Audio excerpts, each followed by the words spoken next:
하나님의 복된 말씀은 시편 52편을 같이 보시겠습니다. 시편 52편이요. 2절부터 9절까지 이 계시 말씀을 같이 합독하실 때 살아계신 하나님의 음성을 들을 수 있기를 원합니다. 시작. 포악한 자여, 내가 어찌하여 악한 계획을 스스로 자랑하는가? 하나님의 인자하심은 항상 있도다. 내 혀가 심한 악을 꾀하여 날카로운 삭도같이 간사를 행하는도다. 내가 선보다 악을 사랑하며 의를 말함보다 거짓을 사랑하는도다. 간사한 혀여, 너는 남을 해치는 모든 말을 좋아하는도다. 그런즉 하나님이 영원히 너를 멸하시며 너를 붙잡아 내 장막에서 뽑아 내며 살아있는 땅에서 내 뿌리를 빼시리로다. 의인이 보고 두려워하며 또 그를 비웃어 말하기를 이 사람은 하나님을 자기 힘으로 삼지 아니하고 오직 자기 재물의 풍부함을 의지하며 자기의 악으로 스스로 든든하게 하던 자라 하리로다. 그러나 나는 하나님 집에 있는 푸른 감람나무 같으며 하나님의 인자하심을 영원히 의지하리로다. 주께서 이를 행하셨으므로 내가 영원히 주께 감사하고 주의 이름을 선하심으로 주의 성도 앞에서 내가 주의 이름을 사모하리이다. 아멘, 아멘. 자, 우리 오른주먹을 불끈 쥐고 한번 선포하고 말씀 받겠습니다. 네, 잘 됩니다. 잘 되고 있습니다. 잘 될 일만 남았습니다. 안 되는 것이 기적입니다. 할렐루야. 제가 시편 강의를 할 때마다 늘 강조하는 것은 삶의 자리입니다. 한 번 더 따라 하실까요? 삶의 자리. 시작. 자, 삶의 자리는 지금 시편 기자가 시편을 쓴 사람이 어떤 형편에 지금 놓여 있는가, 그게 굉장히 중요하단 말이죠. 그래야만 전체적인 그런 맥락을 잡을 수 있기 때문에 그렇습니다. 자, 여러분, 오늘 표제가 있는데 표제, 먼저 표제를 한번 읽어보실까요? 파란색으로 된 거, 52 옆에 있는 표제. 시작. 다윗의 마스길, 인도자를 따라 부르는 노래. 에돔인 도액이 사울에게 이르러 다윗이 아히멜렉의 집에 왔다고 그에게 말하던 때에. 그랬습니다.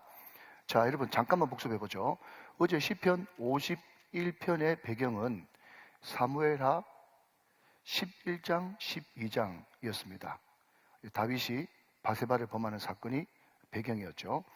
오늘 시편 52편의 배경은 사무엘상 21장 22장이 그 배경입니다. 그런데 어제처럼 다윗이 바세바를 범했을 때 지은 시, 오늘 52편처럼 이 도액이라고 하는 사람이 사울한테 꼰질려서 지은 시, 이렇게 배경을 충분히 설명한 시편은 10%도 안 됩니다. 자, 10%도 안 된다 그러면 눈만 끔뻑끔뻑거리고 있으면 모르는 사람이죠. 10%면 몇 편도 안 된다는 뜻입니까? 시편이 총 150편이니까 10%도 안 된다는 것은 15편도 안 된다, 이런 뜻이에요. 그래서 말귀를 찰떡같이 알아들으셔야 되는 거예요. 아시겠죠? 자, 혹시 모르시는 분들을 위해서 잠깐 배경 설명을 드리면, 다윗이 자기의 주군이자 자기의 장인 어른인 사울한테 쫓겨다니기 시작합니다. 사울은 천천히요, 다윗은 만만이라고 하는 그 유행과 가사 때문에 일방적으로 쫓기게 되는데, 어떤 사람은 이때 다윗의 나이가 10대 후반, 아무리 많이 돼도 20대 초반을 넘지 않았다. 그러니까 10대 때부터 사무엘이 기름 부을 때부터, 그때부터 그냥 사무엘이 기름 부을 때는 참 좋았는데 그때부터 하나님께서 연단의 과정에 집어넣으셔가지고 시급을 지금 하는 겁니다. 아무것도 없이 헐헐단신으로, 헐헐단신입니까? 혈혈단신입니까? 아무튼 찰떡같이 알아들으십시오. 그렇게 쫓겨나는데 배가 고프잖아요. 근데 그때 제사장이 살고 있던 돕이라고 하는 땅에 가서 그 당시 제사장이었던 아히멜렉에게 그냥 지금 사울에게 쫓겨다닌다라는 말을 하지 않고, 내가 이런 저차한 모양으로 이제 갑자기 나오게 됐으니 먹을 걸 좀 주십시오 라고 할 때, 이 아히멜렉이 뭐밖에 없다 그랬어요? 하나님 앞에 제사드린 진설병밖에 없다, 이거라도 먹어라 하면서 그것을 줬어요. 그게 예수님 시대 때도 나오지 않습니까? 다윗 시대 때 다윗이 쫓길 때 진설병 먹었다는 이야기도 못 들어봤냐? 그게 다 이제 연결되는 그런 말인데요. 그것으로서 허겁지겁 배를 채우고 난 다음에 다윗이 하는 말이, 내가 지금 너무 급하게 나온다고 아무 무기도 없는데 무기 좀 없습니까? 그랬더니 골리앗의 칼이 마침 여기 있다 하면서 골리앗의 칼을 받아가지고 가는 그 모습을 누가 봤는가 하면 사울의 가축들을 쳤던 사울의 목자장 도액이라고 하는 사람이 보고 사울에게 고발을 하죠. 그래서 사울이 노발대발하면서 제사장 아히멜렉을 비롯해서 85명을 다 모았습니다. 왜 그랬냐? 그랬더니 다윗이 당신의 충성스러운 신하이자 사위 아닙니까? 내가 당신을 사랑하고 충성하는 마음으로 그랬습니다. 그랬더니 거짓말하지 마라 그러면서 다윗을 섬겨줬던 저 사람을 당장 죽여라 했더니 그 주변 사람들이 무서워서 하나님의 제사장을 함부로 죽일 수가 없죠. 그때 도액 네가 죽여라 했더니 이 사람이 오버하면서 아히멜렉을 비롯한 거기에 85명의 제사장을 한꺼번에 다 죽여버리고 그것도 모자라가지고 사람이 피를 보면 흥분하고 오버하게 되거든요. 오바가 무서운데 오바해가지고 그 높당에 있는 모든 남녀노소 가축들 다 죽이는 그 장면이 사무엘상 22장 17절 18절 말씀에 나옵니다. 자, 한번 확인하고 가시죠. 성경 자체가 중요하니까요. 자, 사무엘상 22장 18절 19절 말씀 설명 쭉 들으셨으니까 여러분 한번 읽고 넘어가면 되겠습니다. 자, 우리 잠을 끼우면서 좀 큰 목소리로 특별히 오늘 안수받는 유년부 초등부 친구들 같이 한번 크게 읽어봐요. 시작. 왕이 도액에게 이르되 너는 돌아가서 제사장들을 죽이라 하매 에돔 사람 도액이 돌아가서 제사장들을 쳐서 그날에 세마포 에봇 입은 자 85명을 죽였고 19절 제사장들의 성읍 노베 남녀와 아이들과 젖먹는 자들과 소와 나귀와 양을 칼로 쳤더라. 그래서 그때 완전 높당에 피바다가 일어났어요. 자, 근데 그때 아히멜렉 항상 남은 자가 있지 않습니까? 남은 자. 그때 아히멜렉의 아들이 누군가 하면 다윗 시대 때 계속 따라다녔던 대제사장이 되어지는데 그 아들이 아비아달이라고 하는 아들이 있는데 그 아비아달이 그 모든 잔혹한 참혹한 그 진상을 다윗한테 다 알렸습니다. 예. 손자 살아남아서 다윗한테 다 알렸단 말이죠. 예. 그랬더니 다윗이 그 소식을 듣고 억장이 무너지는 마음으로 이렇게 고백을 하고 있죠. 자, 22장 22절. 예, 사무엘상 22장 22절. 또 같이 읽습니다. 시작. 다윗이 아비아달에게 이르되 그날에 에돔 사람 도액이 거기에 있기로 내가 반드시 사울에게 말할 줄 내가 알았도다. 내 아버지의 집에 모든 사람 죽는 것이 나의 탓이로다. 그랬습니다. 자, 그러니 여러분 오늘 이런 배경을 가지고 우리가 살펴볼 것은 여러분 인생 가운데 그런 일이 절대로 없으면 참 좋겠는데 우리가 욥처럼 애매하게 고난받지 않습니까? 또 내가 이런저런 어려움과 고난이 있을 때 나만 당하면 좋겠는데 나 때문에 내 주변에 있는 가족들, 친구들 그 사람들이 완전 똑같이 나와 똑같은 인격적인 모독과 또 고난과 역경 가운데 빠지는 거예요. 자, 여러분 자기 때문에 하여튼 제가 있던 어떤 상관없이 자기 때문에 내 가족들, 내 친구들 여러분 정치하는 사람들 그런 이야기 많이 하지 않습니까?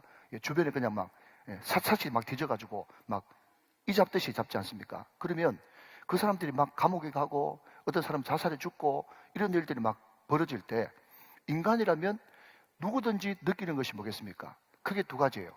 뭐 세 가지로 갈 수 있는데 첫 번째는요, 죄책감이에요. 지금 다윗이 그걸 느끼고 있잖아요. 나 때문에 아히멜렉을 비롯한 모든 제사장들이 다 죽어버렸으니 차라리 내가 죽는 것이 좋았는데 무슨 이런 일이 다 있나? 심한 죄책감. 그리고 두 번째는 뭐죠? 두려움. 당연하겠죠. 저 피맛을 본 사람이 나를 가만히 둘까? 끝까지 나를 쫓아와가지고 나를 해코지 할 거다라고 하는 두려움. 당연히 죄책감과 두려움이 몰려올 때 따라오는 낙심, 염려. 이것이 이런 애매한 고난 당할 때 그리고 나 때문에 심각한 손해를 보는 일이 발생했을 때 찾아오는 정서가 죄책감과 두려움과 낙심이다. 그러니까 여러분 시편은 결단코 붕 떠 있는 시가 아니고 정말 현실에 얼마든지 일어날 수 있는 그런 현실적인 시가 시편이다 하는 것입니다. 자, 여러분 다시 그런 의미에서 52편으로 넘어가서 1절 말씀을 한번 보겠습니다. 그때 다윗은 어떻게 대처하고 있는가? 자, 여러분 제가 이번 개학맞이 특세 때는 시간을 좀 줄인다고 했기 때문에 쭉 몇 절까지 다시 보는가 하면 1절부터 5절까지 그냥 눈으로 한번 따라 보십시오. 예, 그때 다윗이 이렇게 기도합니다. 포악한 자여, 내가 어찌하여 악한 계획을 스스로 자랑하는가? 하나님 인자하심은 항상 있도다. 내 혀가 심한 악을 꾀하여 날카로운 삭도같이 간사를 행하도다. 내가 선보다 악을 향하여 의를 말함보다 거짓을 사랑하는도다. 간사한 혀여, 너는 남을 해치는 모든 말을 좋아하는도다. 5절 같이 읽습니다. 시작. 그런즉 하나님이 영원히 너를 멸하시며 너를 붙잡아 내 장막에서 뽑아내며 살아있는 땅에서 내 뿌리를 빼시리로다. 그랬습니다. 자, 여러분, 정말 억울한 일을 당해서 나에게 죄책감과 두려움과 낙심과 염려가 있을 때, 그리고 나 때문에 내 가장 친한 친구들을 비롯해서 지인들이 심각한 손상을 입었을 때 말할 수 없는 마음속에 정서가 올라오겠죠. 그때 다윗이 취했던 첫 번째 행동은 뭔가 하면요, 저주하는 기도를 퍼붓습니다. 그런데 제가 서두에 말씀드렸던 것과 같이 다윗의 이때 나이가 10대 후반 내지 20대 초반을 넘지 않았어요. 그러니까 여러분, 다윗이 그 뒤에 정말 악이 받쳤을 때는 그 저주 기도가 점점 심해가지고, 제가 지난번에 말씀드렸듯이 하나님 지금 주무십니까? 뭐합니까? 깨소서! 내가 50만 원에 팔려가는 게 합당합니까? 그 뒤에 보면 저놈의 마누라는 과부되게 하시고 저들의 아들은 고아되게 하시고, 이런 격한 감정까지 막았지만 이때는 다윗의 초창기라 가지고 저주하는 그런 강도가 좀 약해요. 그러나 그럼에도 불구하고 하나님 앞에 저주하는 기도를 그대로 올려드리고 있단 말이죠. 자, 여러분 잘 들으십시오. 제가 출애굽기 15장 때 어떤 이야기를 했는가 하면 마라의 쓴물 이야기하면서, 마라의 쓴물, 인생의 쓴물을 만났을 때 첫 번째, 내가 기도하면 모세 되는 것이고 원망하면 백성 되는 것이다. 그렇게 말씀드렸습니다. 자, 한번 길지만 워딩을 좀 따라하시면 좋겠습니다. 고난을 만났을 때 시작. 내가 기도하면 모세 되고, 시작. 내가 기도하면 모세 되고, 내가 원망하면 백성 된다. 시작. 내가 원망하면 백성 된다. 자, 여러분 자꾸 이렇게 네이밍을 할 줄 알아야 돼요. 네이밍, 의미를 이렇게 쓸 수, 한 줄 평 이런 걸 할 수 있어야 묵상이란 말이죠. 그게 묵상이란 말이죠.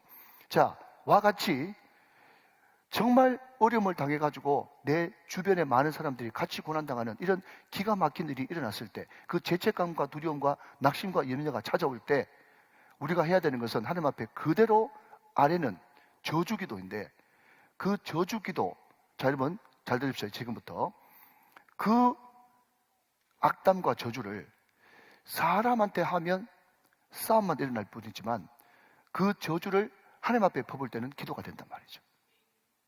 이해가 되시면 아멘.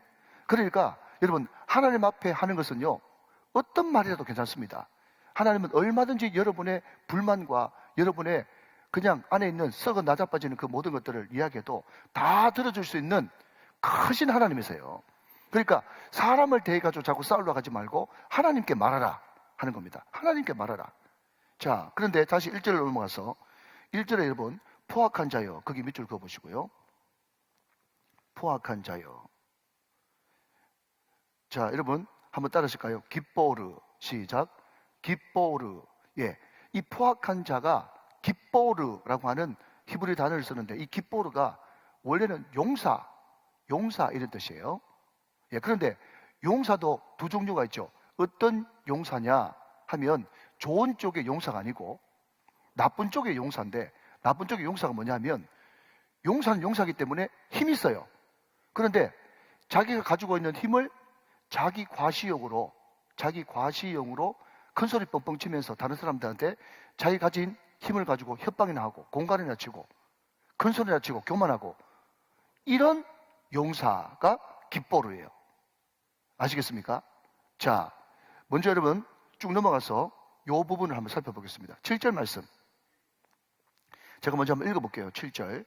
이 사람은 하나님을 자기 힘으로 삼지 아니하고 오직 자기 재물의 풍부함을 의지하며 자기 악으로 스스로 든든하게 하던 자라 하리로다. 자, 여러분 제가 왜 7절에 이 사람은 이라고 하는 단어를 했는가 하면, 여기 이 사람이 누군가 하면 포악한 자예요. 깁보르예요. 아시겠습니까? 그런데 이 사람은 이라고 하는 이 단어의 히브리 말은 게보르예요. 게보르.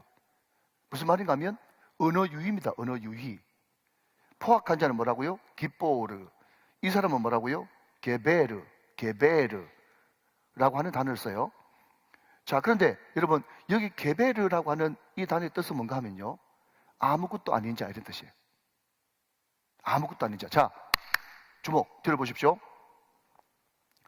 그 도액이라고 하는 사람이 막 피바람을 막 일으키면서 제사장도 다 죽이고 다윗도 죽이려고 하고 할 때는요, 다윗이 벌벌 떨면서 저런 포악한 놈이 있나, 자기 권력을 가지고 힘을 가지고 사람 죽이네 라며 하면서 굉장히 두려워하고 뭔가 엄청난 사람이고 힘을 가진 사람인 줄 알았더니 나중 보니까, 나중에 뭔가 하면, 결론부터 말씀드리면, 내가 하나님의 인자를 의지하고 하나님의 긍휼을 의지하고 하나님 앞에 정말 기도로 맡기고 했더니 나중에 하나님이 그 사람을 쭈물딱 해버리니까 어떤 사람이 돼버리는가 하면 게베르, 아무것도 아닌 인간처럼 돼버리더란 말이죠. 이해가 되시면 아멘. 여러분, 이게 신앙의 원리 아니겠습니까? 바깥으로 볼 때는요, 뭐 그 사람이 내 생사의 여탈권을 잡고 있는 사람 같아요. 나의 모든 것들을 움직이는 큰 권력자예요. 실제로 그래요. 그러나 그럼에도 불구하고 하나님을 의지하고 하나님의 인자를 바라고 늘 기도하며 사람 앞에 맡겼더니 나중 보니까 지 잘난 맛에 살고 나중에는 뿌리까지 뽑히는 아무 힘없는 그런 마른 막대기보다 못한 그런 존재가 바로 포악한 자, 이 사람이 되더란 말이죠.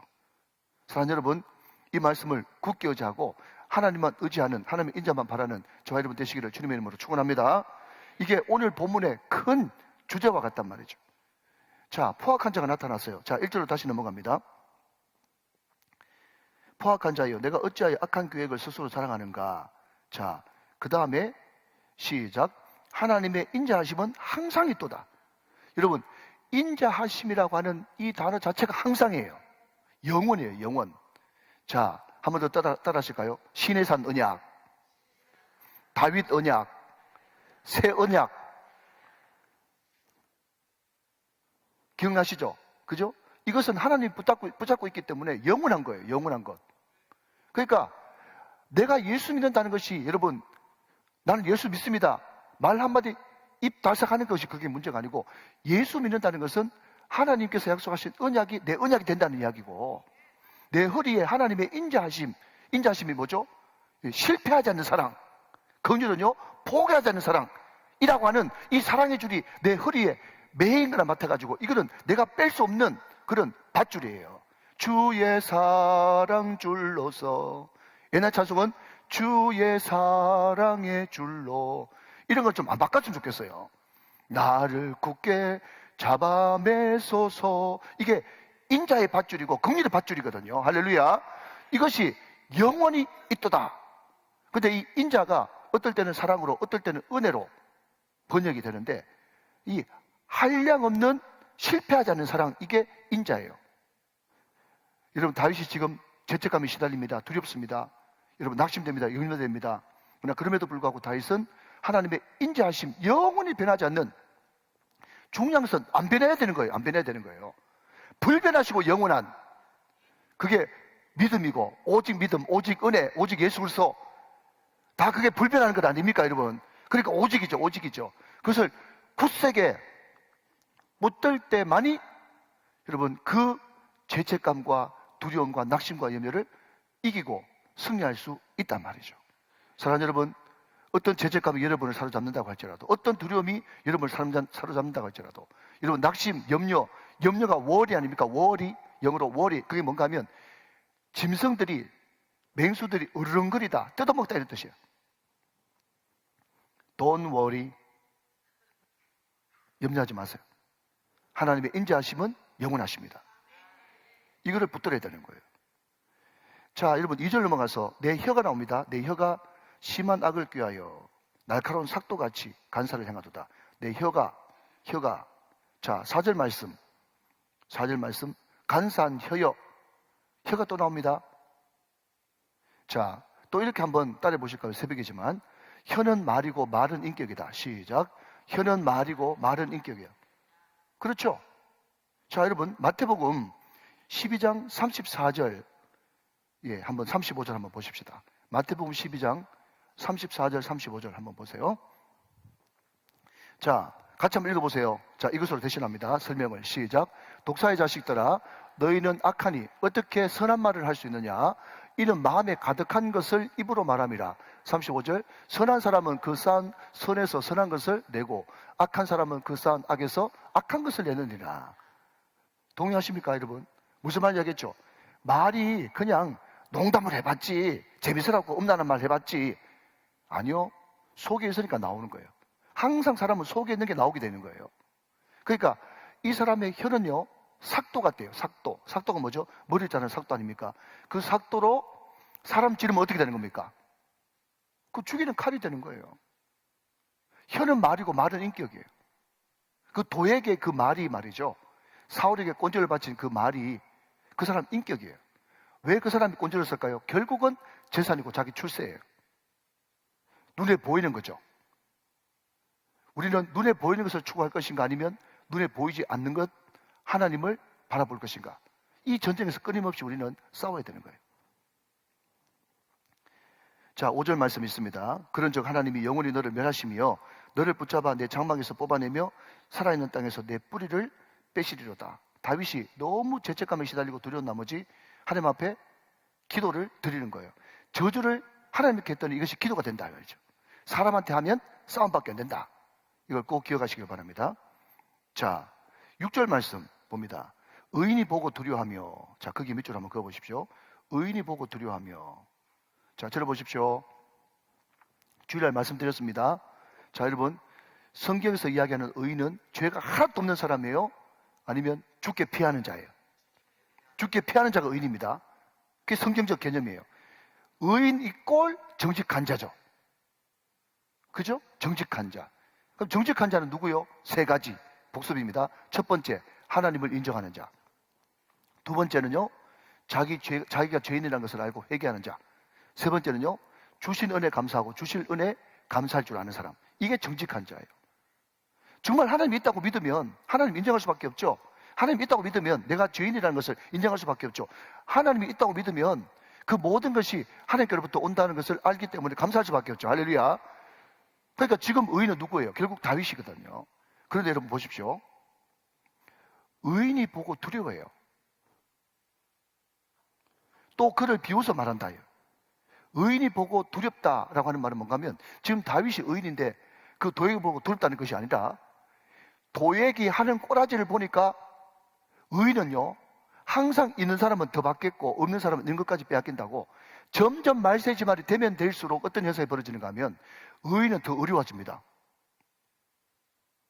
여러분, 논에 그런 말도 있지 않습니까? 세 사람이 길을 가면 그 중에 꼭 한 사람은 스승이라고. 그러니까 의인은 말이죠, 가면 갈수록 어떻게 되는가 하면 안 좋은 사람을 보고도 난 절대로 저렇게 하면 안 되겠구나 배우고, 좋은 사람한테 더 배우고, 그게 의인이에요. 꼭 그렇게 되시기를 주님의 이름으로 축원합니다. 그게 의인이라니까요. 내가 완벽하지 못하지만 악한 사람들을 보면서 난 절대로 저렇게 하면 안 되겠는데 다짐을 하는 거예요. 그게 의인이에요. 또 좋은 거 보면 나 저거 꼭 따라야 되겠는데, 그게 의인이에요. 믿으시면 아멘. 그렇게 해야 된단 말이죠. 그러니까 지금 다윗이 도에게 하는 꼬라지를 보니까 나도 까딱 정신줄 넣고 눈에 보이는 재산, 출세, 여기에 눈이 멀면 나도 도액 같은 인간 될 수 있겠구나. 그렇게 두려워한다는 거예요. 이런 두려움이 있어야 여러분 우리가 정신 차리고 있는 거예요. 그렇지만 그 인간 보면서 뭐라고 하죠? 비웃잖아요. 비웃는단 말이죠. 그러면서 아까 얘기했던 건, 이 사람은 그랬잖아요. 처음에 볼 때는 엄청난 사람이었는데 나중에는 아무것도 아닌 불쌍한 인간처럼 보이는 거예요. 그러면서 이 도액을 갖다가 이 사람 게베르라고 이야기하는데, 7절 말씀, 하나님을 자기 힘으로 삼지 아니하고 오직 자기 재물의 풍부함을 의지하며. 도액이 하나님을 의지하지 않고 자기 재물을 몰라고 이 짓을 했다는 거죠. 자기의 악으로 스스로 든든하게 하던 자라 하리로다. 자기 스스로 자기 힘으로 뭔가를 해보려고 하는 사람, 이 사람을 반대로 바꾸면 여호와께 피하지 않는 사람이죠. 이런 사람들은 뭔가 대단한 권세를 가진 것 같지만은 여러분 아무것도 없는 헛방이에요. 헛방. 헛방 압니까? 헛방이에요. 헛방. 그 사람들 보고 두려워하지 마세요. 헛방이에요. 조금 있으면 뿌리채 뽑혀가지고 어디에 있는지 온데간데 없이 그 사람 찾지도 못할 것이라고 말씀하고 있다는 거예요. 자, 중요한 포인트입니다. 이제 나머지 몇 분 시간을 여기에 쓰겠습니다. 자, 볼펜 다 드시고 동그라미 3개, 동글벨 3개. 예, 이게 핵심 포인트입니다. 8절 말씀. 그러나 나는 아멘 할 때까지 그러나 나는 이것 때문에 우리는 의인 되는 거예요. 이것 때문에 어른 된 겁니다. 한 번 더 합시다. 그러나 나는, 시작. 그러나 나는, 이놈이 어떻게 행동하든지 말든지, 그러나 나는 그렇게 안 되겠다는 거예요. 그러나 나는 하나님의 집에 있는 푸른 감람나무 같으며 하나님의 인자하심을 영원히 의지하리로다. 이게 의인이 해야 될 고백이란 말이죠. 그러나 나는 세상의 모든 목사가 다 타락한다고 할지라도, 제 스승 목사님이 이제 2주기가 다 되는데 우리 스승 목사님이 저한테 늘 자주 했던 말이 뭔가 하면, 나는 그렇게 안 할 거야, 나는 그렇게 안 할 거야, 아멘 할 때까지 나는 그렇게 안 할 거야, 나는 그렇게 안 할 거야. 이것이 자기를 지켰단 말이에요. 그러나 나는 하나님의 있는 집에 있는 푸른 감람나무 같으며. 자, 여러분, 푸른 감람나무, 이게 굉장히 중요합니다. 푸른 감람나무. 네. 이 푸른 감람나무, 지금도 성지순례, 이스라엘 성지순례 가면 겟세마네 동산, 그 감람산이라는 곳에 가죠. 그런데 그 감람산에 있는 그 올리브 나무, 감람나무가요, 예수님이 기도하실 때 있었던 그 나무와 똑같습니다. 예수님이 기도하시던 걸 다 본 나무라고. 오래 가죠. 오래 가요. 생명이 대단하죠. 여러분, 제가 여러분한테 도움이 될까 싶어가지고 제가 어떤 자료를 찾아가지고 왔어요. 여러분, 우리 한국적인 정서에서 감람나무가 뭐냐고 물으신다면요, 소예요, 소. 여러분, 그 농경시대 때 소가 정말 한 가족처럼 모든 일을 다 소와 같이 하지 않습니까? 그러니까 소가 죽을 때 되면 막 울죠. 너무 사랑하고 막 정이 들었으니까 울죠. 그래서 이 정들었던 소를 어떻게 할까 그래가지고 다 잡아먹죠. 다 잡아먹는데 이 소의 고기 부위가 120군데가 넘다고 하지 않습니까? 그런데 소꼬리도 먹어요. 소 혓바닥도 먹어요. 소 발도 먹어요. 우족 해가지고 다 드셔보셨죠? 그죠? 예. 그처럼 소는 하나도 버릴 것도 없다 그러잖아요. 그런데 이 이스라엘 백성들한테 소 같은 존재가 뭔가 하면 감람나무예요. 자, 들어보세요. 첫 번째, 열매 맺습니다. 열매를 먹어요. 올리브 나무에 열매 맺어요. 먹어요. 두 번째는 기름 먹죠. 기름. 올리브 기름 알죠? 그죠? 세 번째는 성막의 금등잔, 금촛대의 기름이 뭡니까? 감람류예요, 감람류. 그걸 쓰죠? 네 번째, 여성들의 화장품. 예. 예. 거기 보면, 룻기에 보면, 룻이 보아스한테 들어갈 때 기름 발라라 그러지 않습니까? 예. 그게 바로 올리브 기름이라고 그렇게 되어 있거든요. 자, 그리고 저는 이 말씀 보면서 오늘 몰랐던 것을 한번 발견했어요. 깜짝 놀랐어요. 자, 열왕기상 6장 23절 한번 봅시다. 열왕기상 6장 23절. 예, 이것도 저도 몰랐으니까 여러분 가운데 몰랐던 분이 많이 계실 거예요. 열왕기상 6장 23절. 자, 한번 보세요. 자, 내소, 이게 지성소거든요. 내소 안에 감람나무로 두 그룹을 만들었는데 그 높이가 각각 10규빗이다. 제가 이거 보고 왜 깜짝 놀랐는가 하면, 우리는 보통 언약궤가 시띠나무, 아카시아 나무로 만들어가지고, 자, 여러분 그 위에 천사 둘이가 이렇게 해가지고 둘이 쌍으로 이렇게 해가지고 거기가 시은자 있는 속죄소 아닙니까? 그죠? 근데 이 그룹 천사들도 시띠나무로 형상을 만들 줄 알거든요.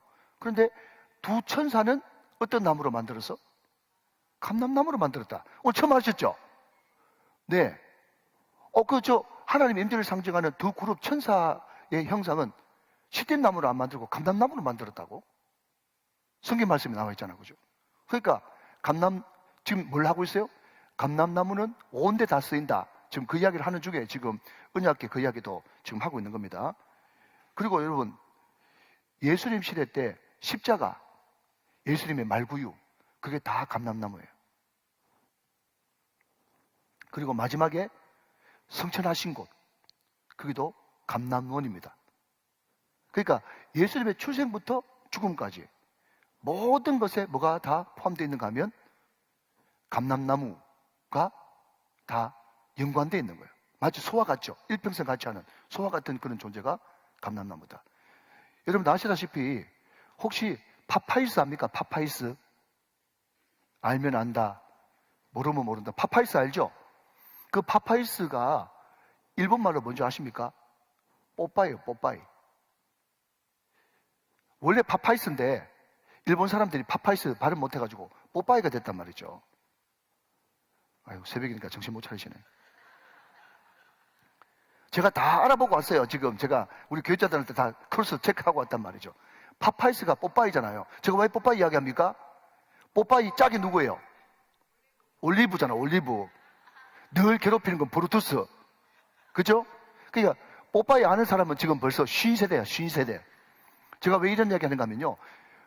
브루투스가 괴롭힐 때마다 올리브가 뽀빠이 살려줘요. 그러면 뽀빠이가 나타나가지고 늘 구해주잖아요. 제가 이 말씀을 드린 것은 뭔가 하면 올리브는 성도고 뽀빠이는 예수다. 지금 그 이야기를 하고 싶은 거예요. 예, 안 웃어주는 사람은 회개하시기 바랍니다. 예, 그것도 올리브잖아요, 올리브. 그죠? 예, 올리브 거기 나오는 거예요. 그러니까 올리브가 처음부터 끝까지 막 10군데도 넘게 써있더라고 보니까. 그러니까 이 푸른 감람나무 같으며, 그러니까 우리 다음 세대를 위해서 오늘 기도할 때 하나님, 우리 자녀들, 우리 손자들이 하나님의 집에 있는 푸른 감람나무 같은 존재가 되게 하여 주옵소서. 이렇게 기도하란 말이죠. 하나님 집에 있는 푸른 감람나무, 안 쓰는 곳이 없는. 그렇기 때문에 여러분, 감람나무는 두 가지 명이 있는데 하나는 축복이고 하나는 충성이에요. 축복과 충성을 상징하는 것이 올리브나무, 감람나무단 말이죠. 하나님의 집에 있는 푸른 감람나무들이 다 되시기를 주님의 이름으로 축원합니다. 자, 마지막으로 9절 말씀 읽고 말씀 마치겠습니다. 9절 말씀 시작. 주께서 이를 행하셨으므로 내가 영원히 주께 감사하고 주의 이름이 선하심으로 주의 성도 앞에서 내가 주의 이름을 사모하리이다. 여러분, 결국 그 사람의 신앙은 뭔가 하면, 제가 지난 주일날 앤드루 머레이의 겸손이라고 하는 책에서 그 앤드루 머레이, 그 19세기에 또 20세기에 걸쳐서 가장 영성가인 앤드루 머레이가 겸손이라고 하는 책에서, 그 유명한 역작 겸손이라는 책에서 겸손이 뭐냐? 라고 했었을 때 그 앤드루 머레이는 이렇게 이야기한다고 그랬죠. 내 앞에 당한 일을 이상하게 여기지 않는 것. 그게 겸손이에요. 우리는 얼마든지 당할 수 있다. 그러나 그럼에도 불구하고 하나님의 인자하심은 영원하고 이 가운데도 하나님의 절대 주권은 작동하고 있으니 반드시 하나님을 사랑하는 자, 곧 그 뜻대로 부르심을 입은 자들에게는 모든 것이 합력하여 끝이 좋은 인생이 될 것이다. 이게 여러분, 의인과 정직한 자의 고백이란 말이죠. 제가 이 말씀을 드리는 것은 뭔가 하면, 자, 여러분 보십시오. 자, 마지막 1번만 쓰겠습니다. 만약에 여러분이 지금 현재 처해 있는 시편 52편의 다윗이라면 9절같이 고백할 수 있겠어요? 내 때문에 지금 사람 다 죽었는데, 난 언제 죽을지도 모르는데, 나는 지금부터 본격적인 도망자 신세인데, 그런데 그럼에도 불구하고 이렇게 고백할 수 있겠냐고.